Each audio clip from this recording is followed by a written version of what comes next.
Chapter 6. A Letter at Last.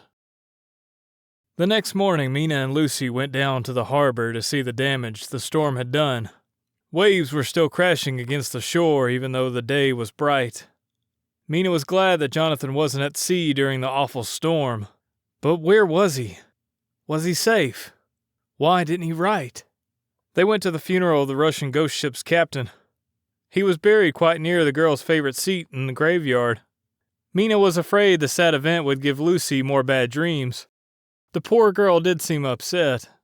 To take Lucy's mind off all the upsetting events, Mina suggested they take a long walk. "We can hike to Robin Hood's Bay," she said. "It will be a lovely walk, and we will tire you out, so that you can sleep soundly." They walked a long way up the coast, breathing the fresh sea air. They ate a big lunch at an inn before starting back to Whitby. By the time they returned, they could hardly keep their eyes open. Lucy seemed much better, with fine color in her cheeks. She went right to sleep. Mina was relieved. Everything seemed to be fine. In the middle of the night, Mina woke with a horrible sense of fear. The room was so dark she couldn't see Lucy's bed. She tiptoed across the room and felt it. Empty. Mina lit a match and looked around. Lucy was gone. Mina didn't want to wake Lucy's mother, who had been very ill herself. She quickly looked around the room. "She can't have gone far," she said to herself. "She's only in her nightdress. Maybe she went downstairs." But when she looked in the sitting room, Lucy was not to be found. Mina noticed the front door standing partly open. It made her shiver to think of Lucy wandering outside in only her nightdress. She grabbed a heavy shawl and ran out after her. The clock was striking 1. Not a soul was in sight. A bright full moon lit up the town. Now and then black clouds, driven by the wind, cast everything into shadow. Far up on the hill, in the graveyard, Mina saw a white form lying across the seat where she and Lucy spent so much time. The snowy white figure stood out in the moonlight. Just as the shadow of another cloud swept over the scene, Mina saw something dark bending over the white form. Whether it was a man or a beast, she couldn't tell. She ran as fast as her feet would carry her. The town lay dead around her. The distance seemed endless. She felt she would never reach the graveyard. But finally she drew close. Yes, it was Lucy. And yes, a somber figure was there, bending over her. "Lucy!" Mina cried out. "Oh, Lucy!" The figure raised its head. Mina could see a white face and red, gleaming eyes. She ran around the church to the graveyard entrance. When she saw Lucy again, the poor girl lay on the seat alone. No one else was around. Lucy was still asleep. She was breathing in gasps.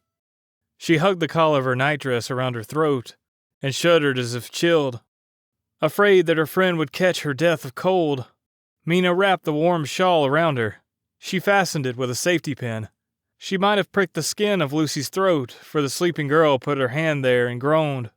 Mina put her shoes on Lucy's feet. She smeared her own feet with mud, so that in the case they met anyone, it would look as if she were wearing shoes. As they walked back home, Lucy awoke. She begged Mina to tell no one of this incident, not even her mother. "With her weak heart, any shock could kill her," Lucy said. Mina thought it a good idea to keep the sleepwalking secret. When they returned, Lucy slept soundly until Mina woke her. The adventure didn't seem to have harmed her. In fact, she appeared more healthy and cheerful than she had been in weeks.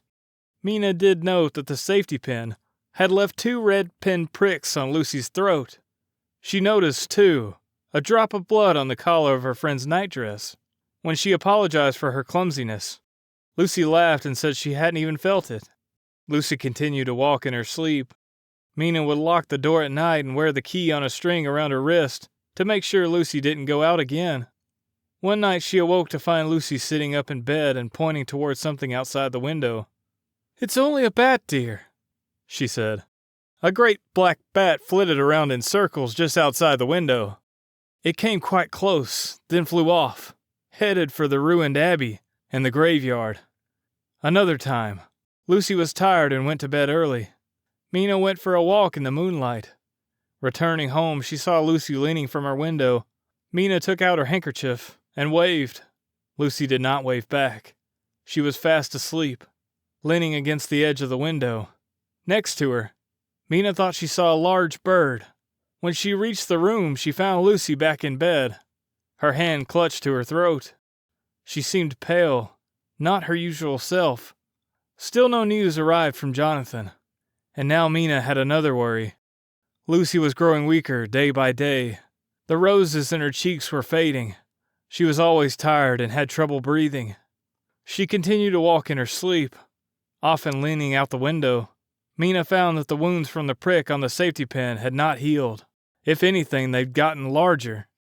About that time, the 50 boxes of dirt that had arrived on the ghost ship were sent down to London, to the Carfax estate. They were placed in the ancient chapel on the estate, as their owner had instructed. Afterward, Lucy seemed much better, almost her old self. She and Mina even returned to their favorite seat in the graveyard. They talked for the first time of the night when Lucy had come there in her sleep. "Do you remember dreaming anything that night?" Mina asked. "I have a vague memory of a dark man with red eyes.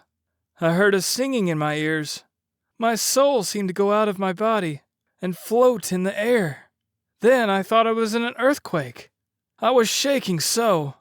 I awoke and found it was you shaking me." Talking of it did not upset her. In fact, she laughed about it. Mina was glad to see that her friend's cheeks were rosy again. She was the old Lucy. More good news arrived the very next day. Word from Jonathan! But not all good.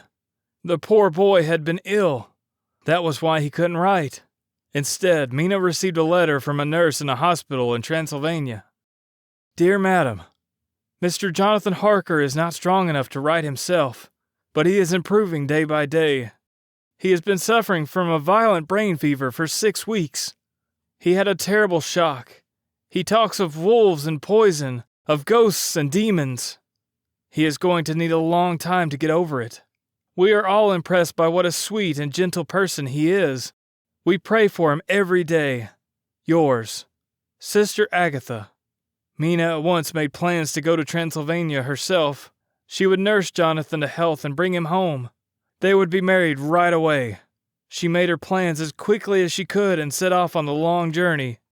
About the time that the boxes of dirt were delivered to the Carfax estate, Dr. Seward, whose insane asylum was next door, noticed a change in his patient Renfield. "The man gets excited and sniffs around the way a dog does," the doctor wrote in his journal. "He seems nervous and keeps saying, 'The master is at hand.' He has even lost interest in his spiders and flies. This is a very strange development. I must keep a close eye on him." That night at 2 o'clock in the morning, the night watchman woke Dr. Seward. "It's Renfield," the watchman said. "He's escaped."